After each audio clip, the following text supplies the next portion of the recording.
ஓடிடியில் இப்போ ஸ்ட்ரீம் ஆகிட்டு இருக்க இந்த படத்தோட பேர் சிக்கந்தர் கா முகுத்தார். இது ஒரு ஹிந்தி படம். தமிழ் டப்பில் தான் இப்போ ஸ்ட்ரீம் ஆகிட்டு இருக்கு. IMDb ரேட்டிங் எவ்வளோ கொடுத்துருக்காங்க பார்த்தீங்கன்னா 10க்கு 6 கொடுத்துருக்காங்க. நெட்ஃப்ளிக்ஸில் இந்த படம் இப்போ ஸ்ட்ரீம் ஆகிட்டு இருக்கு. ஃபேமிலியோட இந்த படத்தை வந்து நீங்கள் தாராளமாக பார்க்கலாம். எனக்கு படத்தில் வந்து ட்விஸ்ட் இருக்கணும்ப்பா அப்படிங்கிறவங்களுக்கு இந்த படம் வந்து ஒரு வேறு லெவலில் ஒரு படம். மிகப்பெரிய ஒரு டைமண்ட் எக்ஸிபிஷன் ஒன்று நடக்குது. அந்த எக்ஸிபிஷனில் வந்து ஒரு பல கோடி ரூபா மதிப்புள்ள 5 டைமண்ட் வந்து திருடி போயிடுது.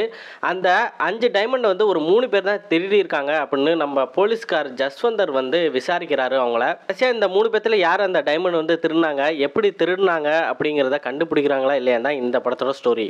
படத்தோட ஸ்டோரி என்னமோ சிம்பிளாக தான் இருக்கும். ஆனால் அதுக்கு பண்ணப்பட்ட அந்த ஸ்க்ரீன் பிளே, டைரக்ஷன், மேக்கிங் சூப்பராக பண்ணியிருப்பாங்க. படத்தை வந்து கடைசி வரைக்கும் உங்களுக்கு பார்க்க தோணும். ஏன்னா அவ்வளோ விறுவிறுப்பாக வந்து ஸ்க்ரீன் பிளே பண்ணியிருக்காங்க.